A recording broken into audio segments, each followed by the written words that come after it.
What is going on, everybody? Welcome back to All Sports Talk with Peter Burtnett. Today's episode, a full in-depth preview of Super Bowl 57. The Kansas City Chiefs, champions of the AFC, will be taking on the Philadelphia Eagles, the NFC's champions, in Glendale, Arizona at State Farm Stadium this Sunday, 6:30 p.m. Eastern, 5:30 Central, and it promises to be what it should be, what every Super Bowl should be, a matchup between the two best teams in the NFL. A lot of people, kind of myself included to be honest, expected that to be last week when the San Francisco 49ers went into Philadelphia and faced the Eagles. Injuries happened, sure, but the Eagles completely dominated that game really from start to finish and were able to earn a trip back to the Super Bowl. For the Kansas City Chiefs, they also faced a tough opposition that actually proved to be a challenge for the Chiefs. The Cincinnati Bengals, they broke their kryptonite, and Patrick Mahomes and the Kansas City Chiefs are back in the Super Bowl. So as I get started in this episode, I'm going to kind of dive into how both of these teams got here. I kind of touched on that already. I'll just add a little bit more depth, and then obviously position by position breaking down both of these Super Bowl finalists. And so let's start with that road to how both of these teams got here. For the Kansas City Chiefs, their losses came to the Indianapolis Colts. More on that in a second. That's certainly a surprise. And then the Bills at home at Arrowhead, I actually was able to attend that game. And then they also lost to the Bengals during the regular season. They also have some good wins. One of those over the Bengals, obviously against the Jacksonville Jaguars, had to deal with Patrick Mahomes going down with injury early in that game. And then the San Francisco 49ers, like the Eagles, not quite as dominant defensively, but a 44-23 win, a very comfortable win for the Chiefs over the 49ers.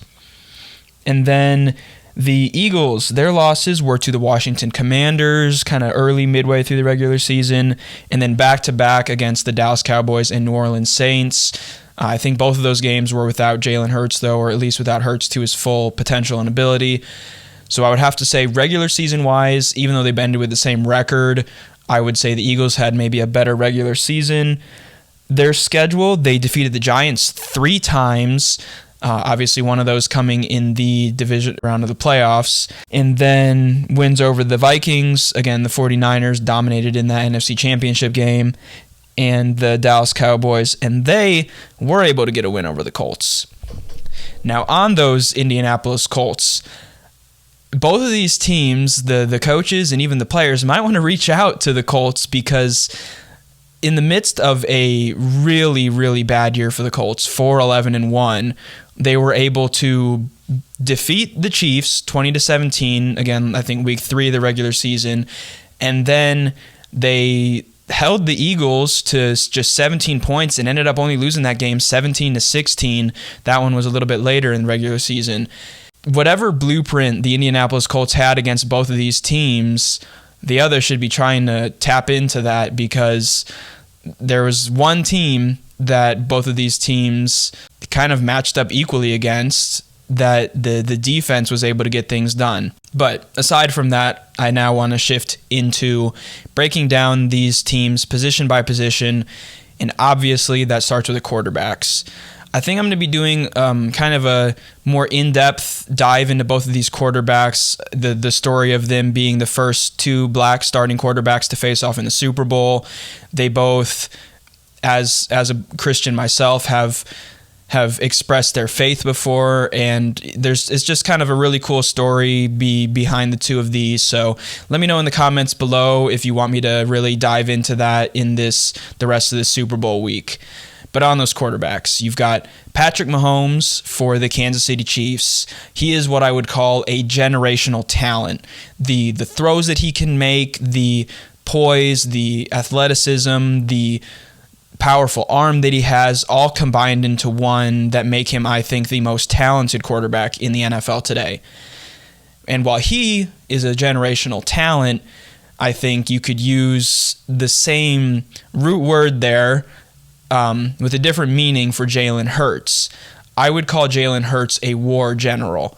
What I mean by that is he is a player who is the ultimate leader for his team. He's extraordinarily efficient. He's protective. He puts himself on the line for the betterment of his team. And as I already said, he has the intangibles and the leadership needed to pilot this Eagles offense. Comparing the two, I mean, you look at the stats. Patrick Mahomes threw for 5,250 yards during the regular season, 41 touchdowns, 12 interceptions, maybe you'd actually double what Jalen Hurts had. Then on the flip side, Jalen Hurts, first of all, the Eagles offense runs more on the ground, so it's a big part of why he finished with 1,500 less passing yards during the regular season. But he was also, again, more efficient, a little bit more pinpoint and accurate, only finished with 6 INTs and added 22 touchdowns in the air. Obviously, it does come down in this sort of position-by-position breakdown into which quarterback or which position I think is the better position. And in this case, because of the talent, and he does have the leadership as well, and he has the experience more so than Jalen Hurts does in Super Bowls with 2 Super Bowl appearances, I would give the edge to Patrick Mahomes.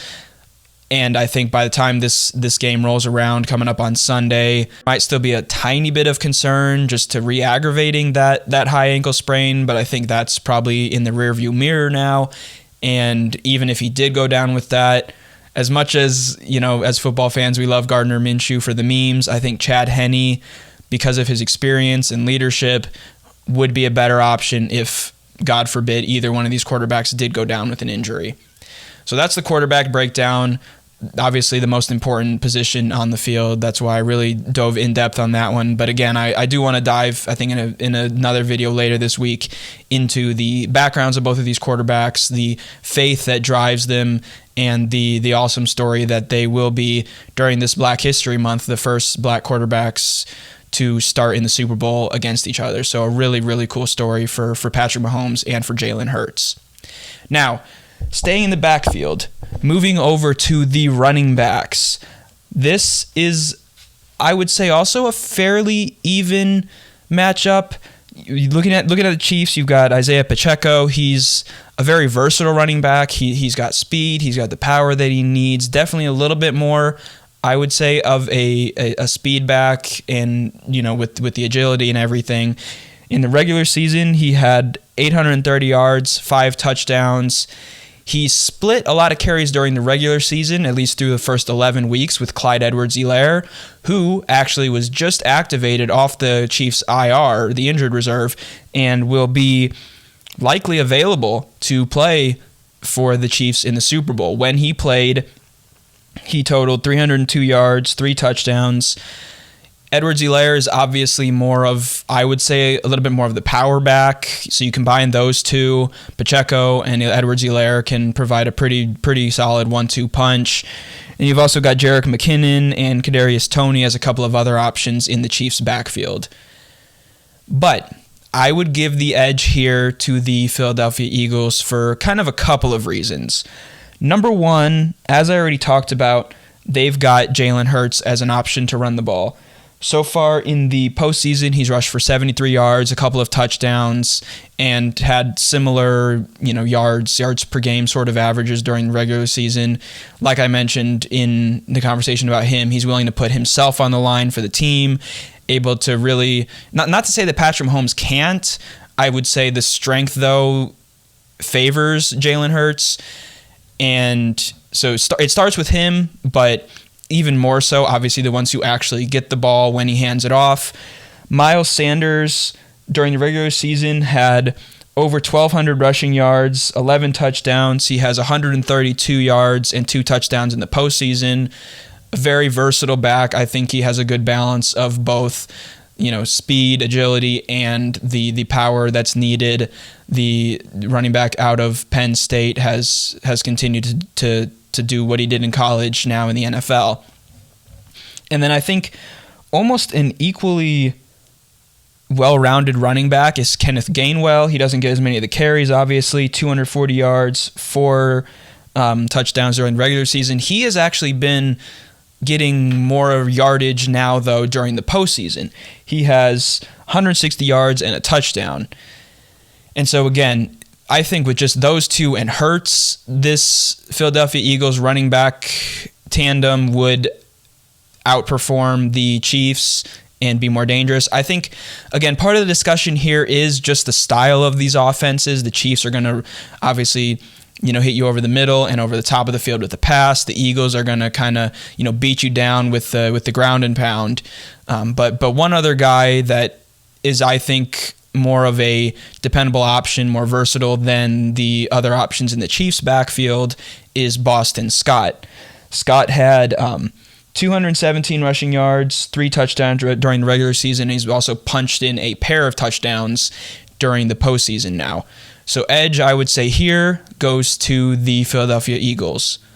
Now, shifting back to the passing game, looking at the offensive weapons, obviously the best player on both sides of the ball, potentially just overall as a well-rounded football player, Travis Kelce. His ability to, again, both go over the middle of the field. I mean, really mostly get plays over the middle of the field. You're not going to have plays where, Kelce's getting, going on a streak route and hitting you 70 yards.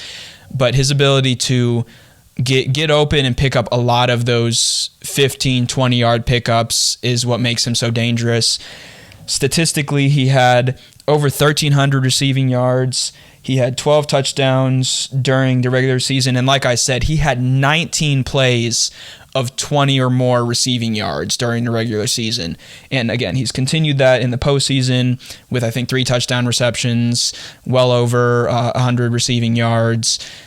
I think he almost totaled that in the first game against the Jaguars. And so Travis Kelce is obviously a very, very dangerous option.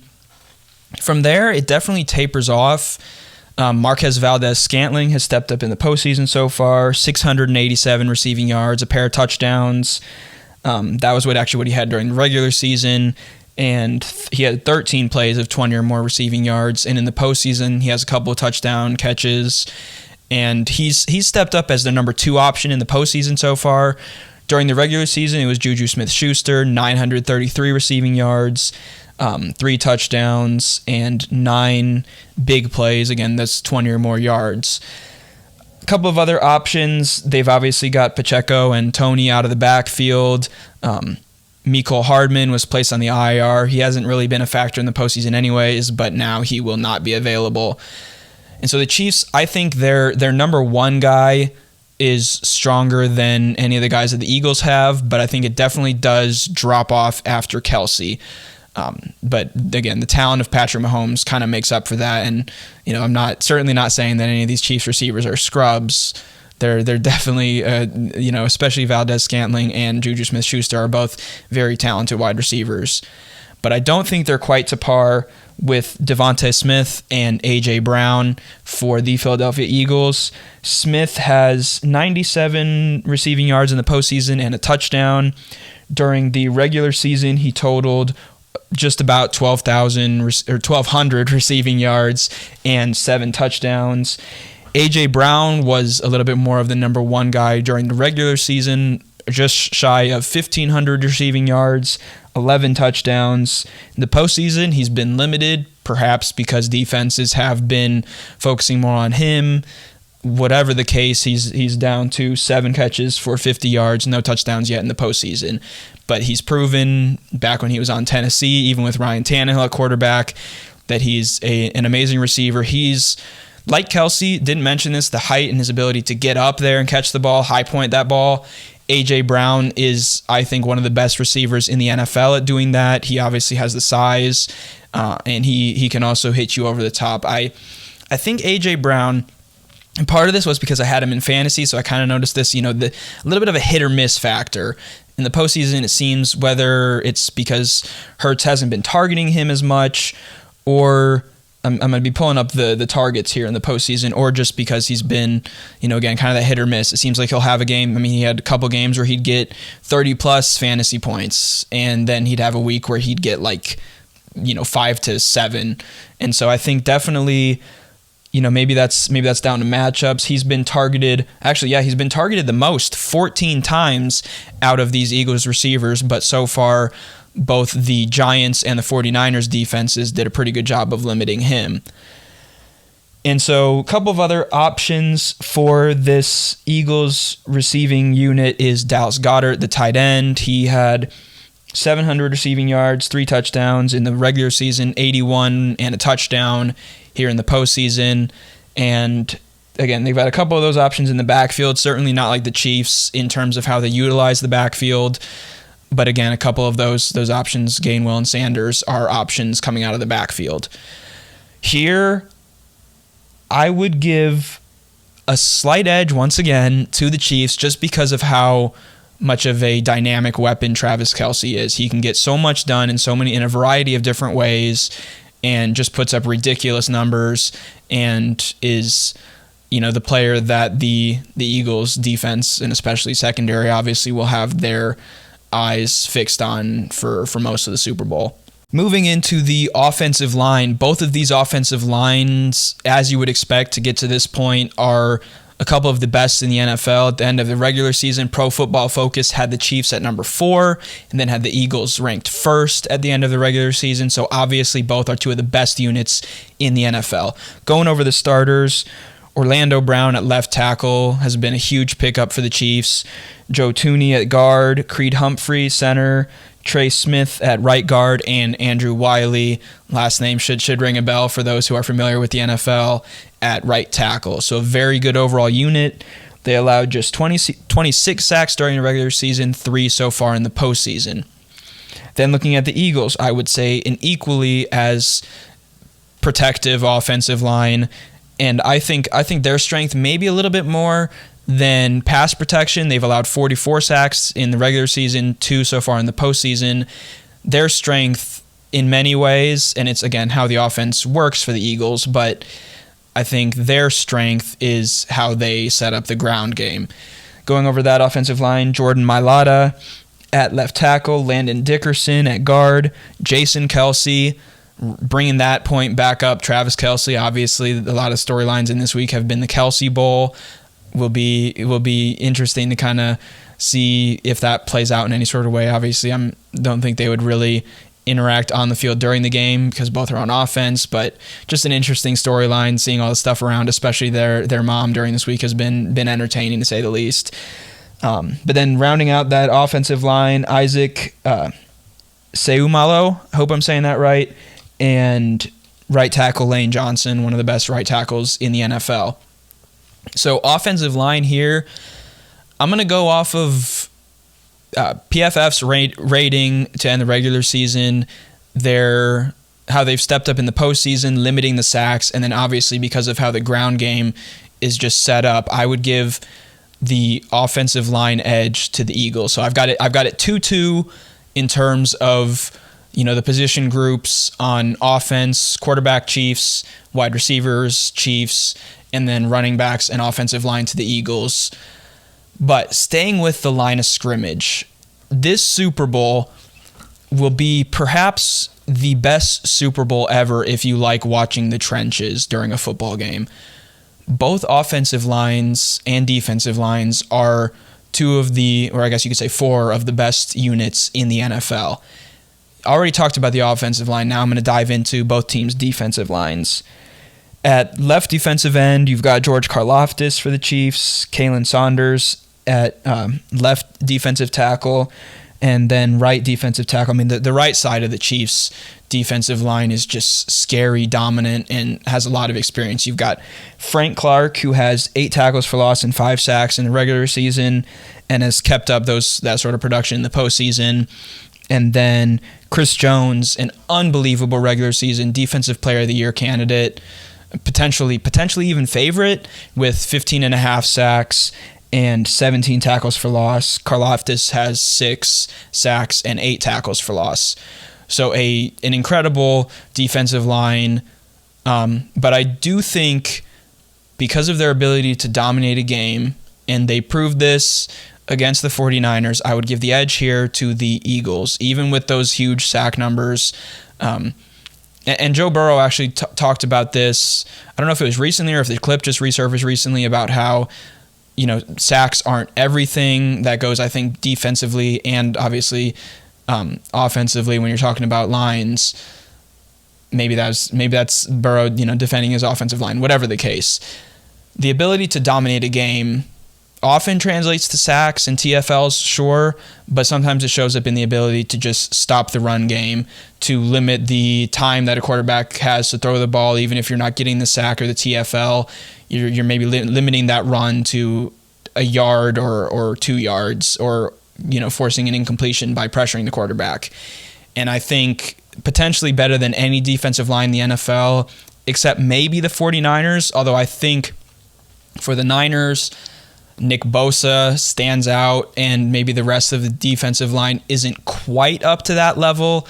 And if as an offensive line you're able to slow down Bosa, you can do a little bit better against that Niners defensive line in terms of stopping them. But on this Eagles defensive line, you've got Brandon Graham, 11 sacks, 11 tackles for loss. You've got Fletcher Cox, obviously a veteran. His production was 7-7 in both of those stats. So, for him, I think a benefit is, he's put up, 7-7 are still really, really good numbers. A little bit of a downturn from what he's done in his career, but as he's getting up there in age, I'm sure it's amazing for him to not have to depend solely on, himself to get the job done. He has other guys around him. A couple of those other guys are Javon Hargrave, 11 sacks, 10 tackles for loss, and then Josh Sweat with 11 sacks, and he is the, I think, team leader, except maybe behind Haason Reddick, who I'll talk about with the linebackers up next, is, again, probably the team leader with 15 tackles for loss.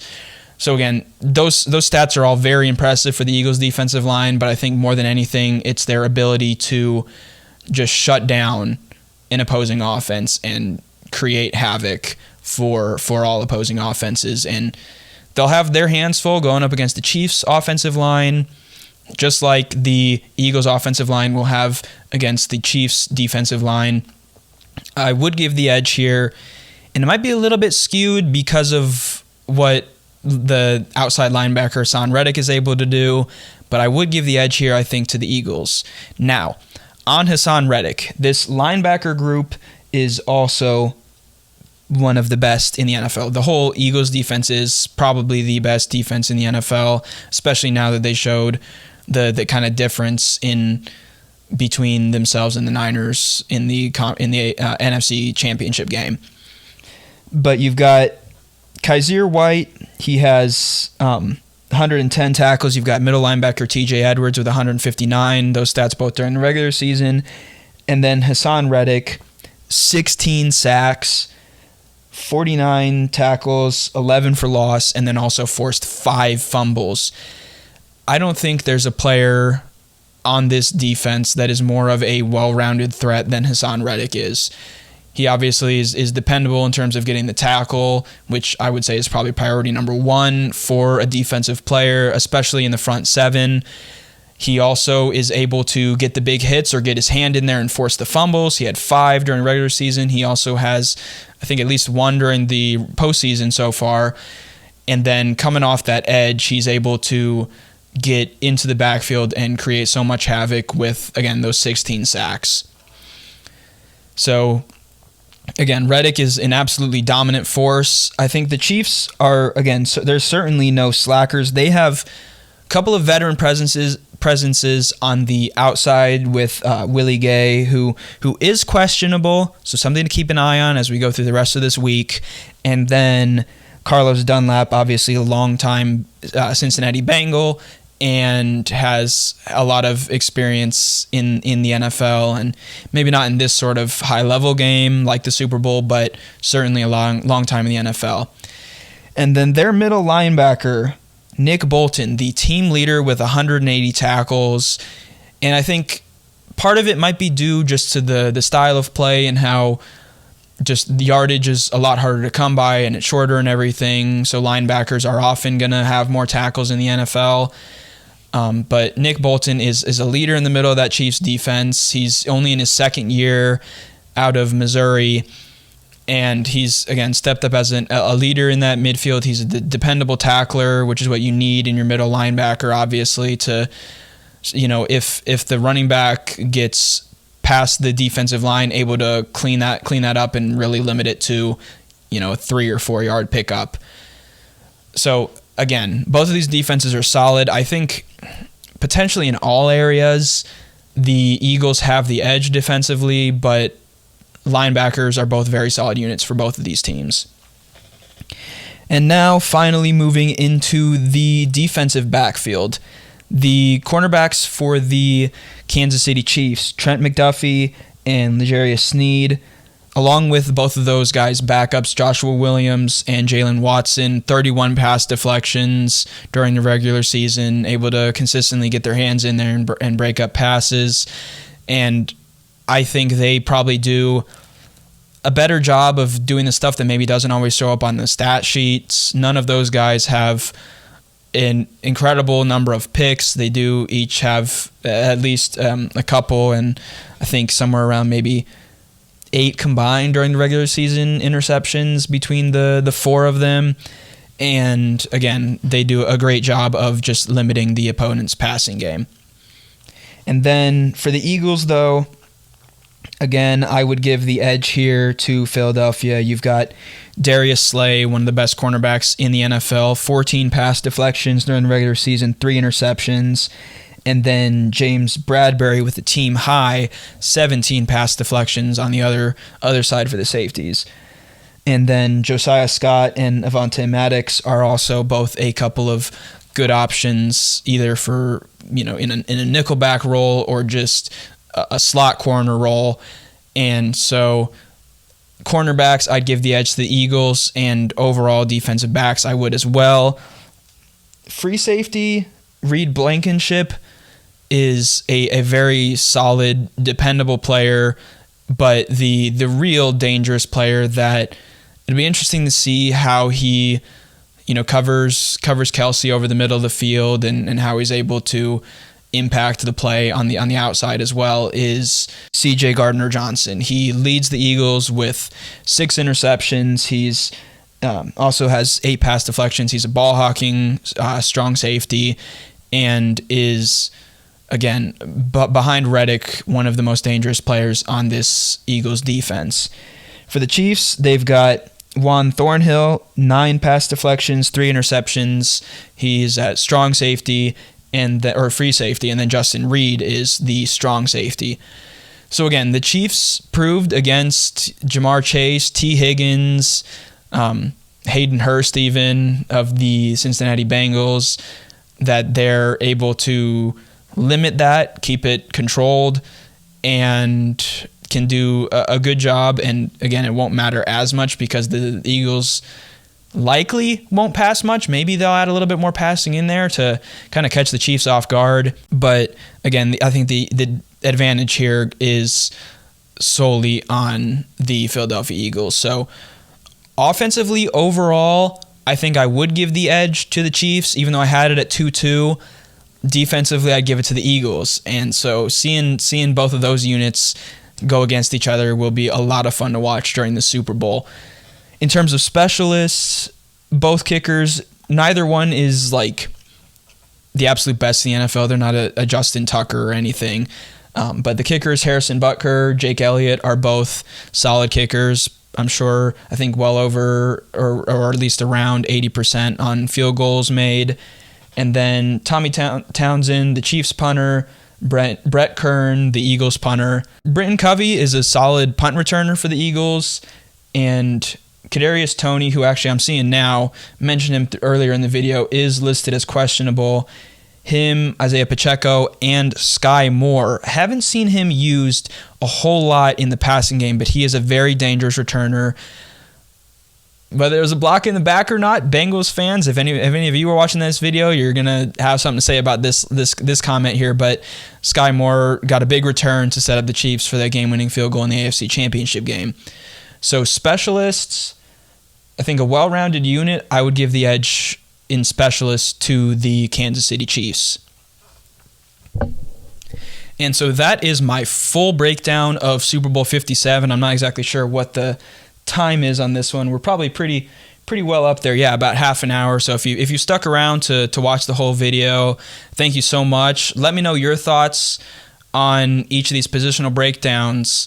But before I close this video, I've got to give the prediction.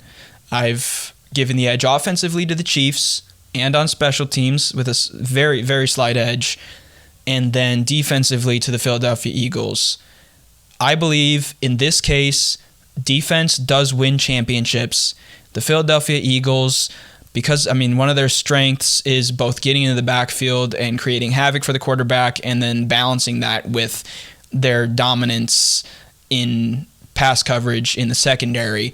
I think we'll be able to limit Mahomes and I believe come away with a 34-27 win in Super Bowl 57. So that's my prediction. Philadelphia Eagles 34, Kansas City Chiefs 27. Let me know below your predictions for Super Bowl 57.